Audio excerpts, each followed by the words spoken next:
Nasihat untuk kita, saya sebagai orang tua, saya sebagai seorang suami. Jadi nasihat ini bisa untuk guru kepada anak, bisa untuk suami kepada istri, istri kepada suami, dan orang tua kepada anak, anak kepada orang tua. Jadi kita akan kena semua. Beliau, Bunda Aisyah radhiyallahu anha mengatakan, sungguhnya surat yang pertama kali turun di Mekah itu adalah surat Mufassal. Ya, di dalamnya menyebutkan tentang surga dan neraka. Dengan pahami surga dan neraka itu kan waib, berarti membutuhkan apa? Iman. Ini senada dengan perkataan Jundub bin Abdullah.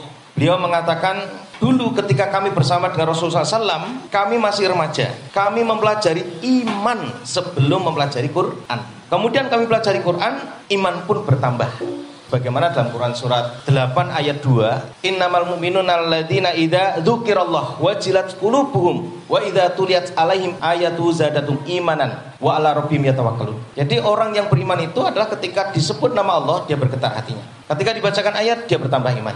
Jadi perkataan-perkataan para sahabat dan sahabiah ini senada dengan ayat tadi. Jadi kenapa kadang kita itu susah sekali untuk menasehati seseorang, baik guru kepada muridnya, orang tua kepada anaknya, suami kepada istri, karena iman belum masuk. Maka di Mekah yang dibahas oleh Nabi sebelum hijrah adalah masalah bab iman. 13 tahun masalah bab iman. Surga dan neraka itu bab iman. Makanya tidak ada salahnya ketika orang tua, ya maaf ya nakut-nakutin tentang neraka gitu. Kowe gak gelem sholat, sholatnya telat. Kalau nanti kamu sholatnya tepat waktu, taat kepada orang tua, surga.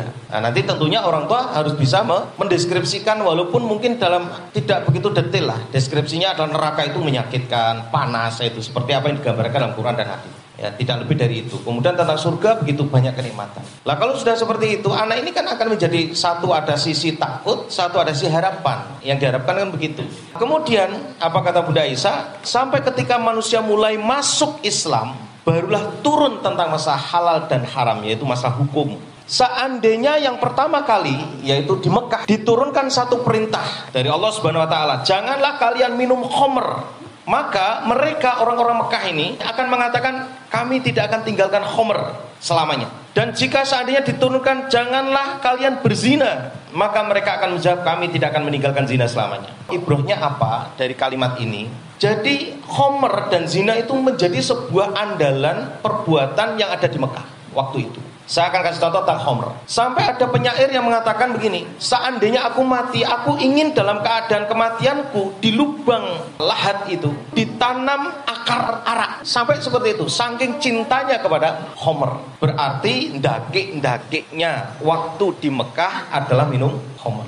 Makanya Allah ketika melarang khamr itu bertahap, nggak langsung haram enggak. Dan itu pun setelah di Madinah kan, di Mekah tidak ada. Kenapa? Kalau orang masih suka, ya, anak itu misalnya masih suka main HP, kemudian kita langsung rebut saja, atau sedang nonton TV lalu kemudian dimatiin begitu saja, ya maaf, ini yang akan terjadi. Dia justru mengatakan, aku tidak akan berhenti nonton TV selamanya.